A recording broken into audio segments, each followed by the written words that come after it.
အားလုံးပဲမင်္ဂလာပါကျွန်တော်ဒီနေ့ပြပြမယ့်အကြောင်းလေးကတော့ကင်မရာရောအကြောင်းဖြစ်ပါတယ်ကင်မရာရောဆိုတာကကျွန်တော်ဓာတ်ပုံတစ်ပုံစပြီးတော့ပြင်မယ်ဆိုလို့ရှိရင်ပထမဆုံးမြင်တွေ့ရမယ့်အစိတ်ပိုင်းတစ်ခုဖြစ်ပါတယ်အဲ့တော့ကျွန်တော်တို့ဒီကင်မရာရောကိုတစ်ချက်သွားကြည့်အောင်အခုလောလောဆယ်တော့ကျွန်တော်ဓာတ်ပုံတစ်ပုံထည့်ထားပါတယ်ဒီဓာတ်ပုံကတော့ Canon ကင်မရာနဲ့ရိုက်ထားတဲ့ဓာတ်ပုံတစ်ပုံဖြစ်ပါတယ်အဲ့တော့ကျွန်တော်ဒီကင်မရာရောအကြောင်းမပြောခင်ကင်မရာရောမှာရှိတဲ့အစိတ်ပိုင်းလေးတွေကိုကျွန်တော်နည်းနည်းလေးရှင်းပြခြင်းတယ်အဲ့တော့ကျွန်တော်ဒီထဲကိုကြည့်မယ်ဆိုလို့ရှိရင်ကျွန်တော်ဒီညာဘက်ထောက်လေးမှာပေါ့နော် histogram bar လေးကိုကျွန်တော်တွေ့ရမှာဖြစ်ပါတယ်အဲ့တော့ histogram ဆိုတဲ့အကြောင်းလေးကိုကျွန်တော်နည်းနည်းရှင်းပြမယ် histogram ကကျွန်တော်ဘာလို့အလုပ်လုပ်လဲဆိုတော့ဒီမှာကြည့်မယ်ဆိုလို့ရှိရင်ကျွန်တော်ဒီမှာ line လေးတွေကျွန်တော်မြင်ရမှာဖြစ်တယ်အဲ့တော့သူ့မှာအစိတ်ပိုင်း5ခုရှိတယ်ပေါ့နော်အဲ့တော့ကျွန်တော်ပထမဆုံးဒီအလဲနေရာလေးကိုကျွန်တော်ဦးထောက်ထားတာပေါ့နော် mouse pointer လေးကျွန်တော်ပြထားတဲ့နေရာလေးအဲ့ဒါလေးရောကျွန်တော် mix down လို့တော့ခေါ်တယ်သူ exposure လို့လည်းခေါ်တယ်ပေါ့နော်ကျွန်တော်ဒီအောက်မှာစာတန်းလေးပေါ်တယ်ပေါ့နော်အဲ့သူ့ရဲ့ဘယ်ဘက် channel လေးကိုကြည့်မယ်ဆိုလို့ရှိရင် shadow ဆိုတာကကျွန်တော်တို့က test ဖြစ်တဲ့ area တွေကိုပြောတာဟုတ်ပြီနောက်တော့ကျွန်တော်သူ့ shadow ရဲ့ဘေးနားလေးကိုကြည့်မယ်ဆိုရင် black ပေါ့နော် black ကတော့အားလုံးသိပြီးသားပဲသူကတော့အမဲအောင်ဖြစ်နေတဲ့နေရာပေါ့နော် okay အဲ့တော့ကျွန်တော်တို့ဒီဘက်ညာဘက် channel ရဲ့ဒေါက်ဆုံးလေးကိုကြည့်မယ်ဆိုရင် white ဘက် channel ပေါ့နော် white ကတော့အဖြူရောင်ပေါ့နော်အဖြူဖြစ်တဲ့ဘက် channel သူ့ရဲ့ဘေးနားကိုကြည့်မယ်ဆိုလို့ရှိရင်တော့ highlight ဆိုတာကတော့ကျွန်တော်ပုံတစ်ပုံရဲ့အမြင့်ဆုံ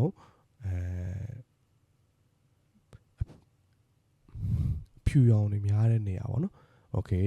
คဟုတ်ပြီအဲ့တော့ကျွန်တော်ဒီမှာဆိုလို့ရှိရင်သူ့ကိုဘယ်လိုတိုင်းတာလဲဆိုတော့ဒီ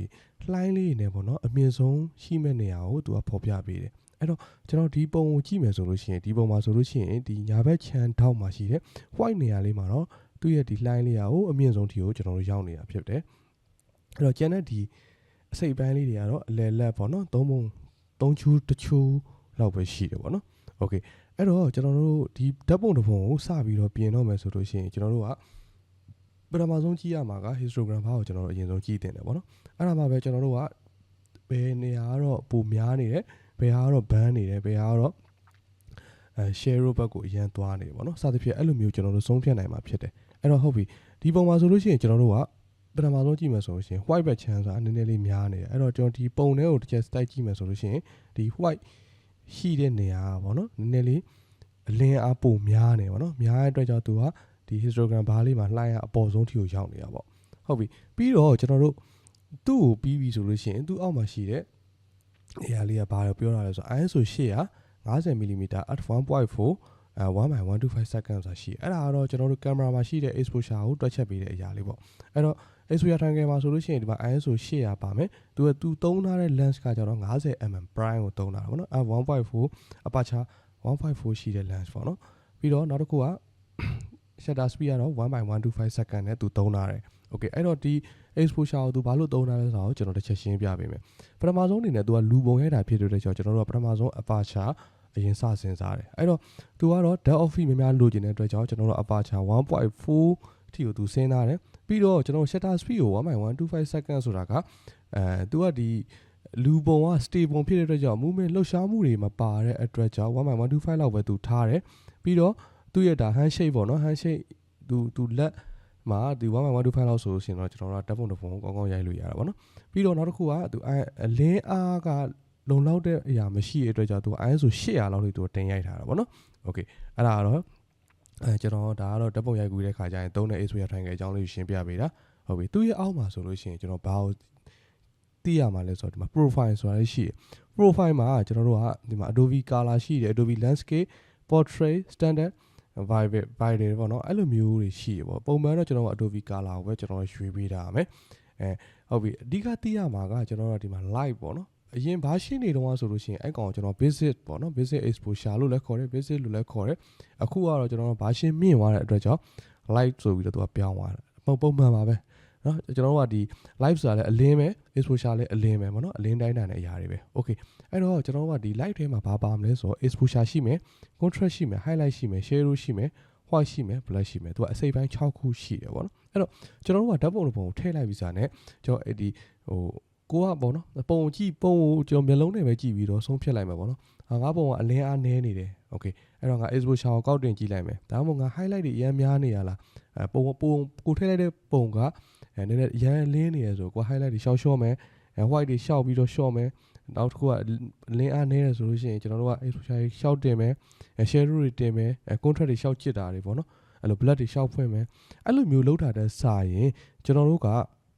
ဒီပုံမှာရှိတဲ့ဒီ histogram အပေါ်တောက်လေးမှာ histogram bar လေးကိုကြည့်ပြီးတော့ကျွန်တော်တို့ကတစ်ခုချင်းစီလိုက်တင်တာကပို့ပြီးတော့အကျိုးတရားမှုပို့ရှိတယ်ဟုတ်ပြီအဲ့တော့ကျွန်တော်တို့ပထမဆုံးအနေနဲ့ကျွန်တော်ကဒီညာဘက်တောက်လေးမှာသူ့ရဲ့ white နေရာလေးကအမြင့်ဆုံးပေါ့နော်အမြင့်ဆုံးနေရာရှိနေပေါ့နော်အဲ့တော့အဓိကကတော့ပြောချင်တာအကောင်က band နေရဆိုတဲ့သဘောပေါ့အဲ့တော့ကျွန်တော် white ကလေးကိုကျွန်တော်အရင်ဆုံးနည်းနည်းလေးကျွန်တော် short လိုက်မယ်နော်အဲ့တော့ကျွန်တော် white ကို short မယ်ဆိုလို့ရှိရင်သူနဲ့တွဲရက်ကဘာလဲဆိုတော့ highlight ကိုပါကျွန်တော်နည်းနည်းလေး short လိုက်မယ်Okay ဟုတ်ပြီအဲ့တော့ Okay အဲ့နှစ်ခုကျွန်တော်ကအခုလက်ရှိရနော်ဒီအဲ့ဆိုရှင်ကျွန်တော်တို့ highlight ကိုအရန် short လိုက်တဲ့ခါကျတော့ဘာဖြစ်လဲဆိုတော့ဘာ Okay ဒီမှာ Okay ဒီလောက်ပေါ့နော်ဒီလောက်ဆိုရင်ကျွန်တော်ရတယ်ဒါဆိုရင်ဒီမှာဘားတန်းလေးကအလက်ဖြစ်သွားပြီအဲ့တော့ကျွန်တော်တို့တစ်ချက်တက်ကြည့်အောင်ဒီမှာဆိုလို့ရှိရင်ကျွန်တော်တို့ကဒီ mid tone ပေါ့နော်ဒီ mid tone ဒီ exposure နေရာလေးမှာကျွန်တော်ကသူ့ရဲ့ဒီ line လေးတွေကဒီ shadow ဘက်ကိုပုံများနေအဲ့တော့ကျွန်တော်ကဒီအလယ်နာလေးကိုသွားကြတယ် shadow လေးကိုကျွန်တော်နည်းနည်းထပ်ဖွင့်မှာပေါ့နော်ဒါဆို shadow ကိုကျွန်တော်အများကြီးမလိုချင်တယ် shadow လေးနည်းနည်းထပ်ဖွင့်လိုက်တော့ Okay ဒါဆိုရင် line လေးတွေကနည်းနည်းလေးပြန်ကျသွားပြီနော်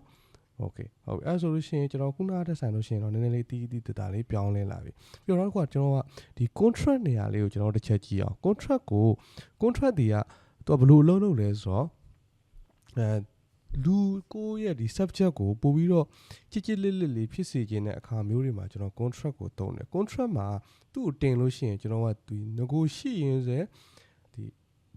လင်းအားတွေပါရှောက်တက်တယ်ပေါ့နော်အဲ့တော့ကျွန်တော်တစ်ချက်တင်ကြည့်မယ်အဲ့တော့ဒီမှာစပင်မှာဆိုလို့ရှိရင်ငကိုတော့ကနည်းနည်းလေးဖွာတာပေါ့နော် contract လေးနည်းနည်းကြည့်လိုက်အချိန်မှာသူကပို့ပြီးတော့ကြစ်လေးဖြစ်သွားတယ်ဒါပေမဲ့သူ့မှာ contract မှာကျတော့ highlight shadow ပါတယ်ရှိတယ်ပေါ့နော်အဲ့တော့ကျွန်တော်ကနည်းနည်းလေးပဲကြည့်မယ်ပေါ့နော် contract ကို Okay အဲ့ဆိုလို့ရှိရင်ကျွန်တော်တစ်ချက်ကြည့်ရအောင်ဒါဆိုနည်းနည်းလေးကျွန်တော်မှောင်တယ်လို့ခံစားရတယ်နောက်ဆုံးကြမှာကျွန်တော် exposure လေးနည်းနည်းတင်မယ် exposure မှာကကြတော့ကျွန်တော်တို့အကုန်ပါတယ်ပေါ့နော် exposure တင်လို့ရှိရင်ကျွန်တော်ကဒီ highlight တွေရောဒီ shadow တွေပါအကုန်ပွင့်မယ်ဒီ white အကုန်လုံးပါပါနော် exposure အကုန်လိုက်တက်တာအဲ့တော့ကျွန်တော် exposure ကကြတော့နည်းနည်းလေးပဲကျွန်တော်တို့တင်ကြည့်မယ် exposure ပြောင်းတာနဲ့ကျွန်တော်တို့ဒီ line ကအကုန်လိုက်ပြောင်းပြီ Okay အဲ့ဆိုရင်ကျွန်တော်နည်းနည်းလေး15လောက်20လောက်ထိပေါ့နော်ကျွန်တော်တင်ကြည့်မယ်ဒါဆိုရင်သူ့ရဲ့ဒီ mid tone နေရာလေးကနည်းနည်းလေးညီနေတယ် Okay အဲ့တော့ကျွန်တော် highlight လေးပါနည်းနည်းလေးပြန် short ကြည့်မယ်ပေါ့နော် exposure တင်လိုက်တဲ့အတွက်ကြောင့် Okay ပြီးတော့တခုရှိတာကကျွန်တော်တို့ shadow ဖွင့်ပြီဆိုလို့ရှိရင်ကျွန်တော် black ကိုပါနည်းနည်းလေးတင်ကြည့်မယ်ဟုတ်ပြီဒါဆိုရင်ကျွန်တော်တို့ခုနမူရင်းပုံနဲ့ကျွန်တော်နှိုင်းယှဉ်ကြည့်အောင် Okay ဒါဆိုလို့ရှိရင်ဒီ background နေရာလေးကလည်းနည်းနည်းလေးဝစ်သွားတယ် subject ကနည်းနည်းလေးလင်းအားလေးနည်းနည်းလေးပြန်ပွင့်လာတာပေါ့နော် Okay ဒါဆိုလို့ရှိရင်ကျွန်တော်တို့ကဒီ exposure ကိုကစားတဲ့ခါကြလို့ရှိရင်ကျွန်တော်တို့ဘယ်လိုမျိုးလေးတွေကြည့်ပြီးတော့ကစားလို့ရလဲဆိုတာမိတ်ဆွေတို့နည်းနည်းလေးနားလည်မယ်လို့ကျွန်တော်ယူဆတယ်ကျွန်တော်စကားပြောတာနည်းနည်းလေးမြန်သွားရင်နည်းနည်းသိခံပြီးနားလည်ပြီး Okay ဒါဆိုလို့ရှိရင်တော့မိတ်ဆွေတို့အနေနဲ့ဒီ exposure ကိုဘယ်လိုမျိုးတင်လို့ရတယ်ပေါ့နော်အတိုး short ဘယ်လိုကိုစိတ်မှန်းနဲ့မဟုတ်ပဲနဲ့ကိုယ်တိုင်နားလည်သဘောပေါက်ပြီးတော့ကိုကဒီ tools လေးတွေကိုသုံးတတ်မယ်လို့ကျွန်တော်မျှော်လင့်ပါတယ်အဲ့တော့ကျွန်တော်နောက်ထပ်အပိုင်းလေးမှာထပ်တွေ့ကြမယ်နော်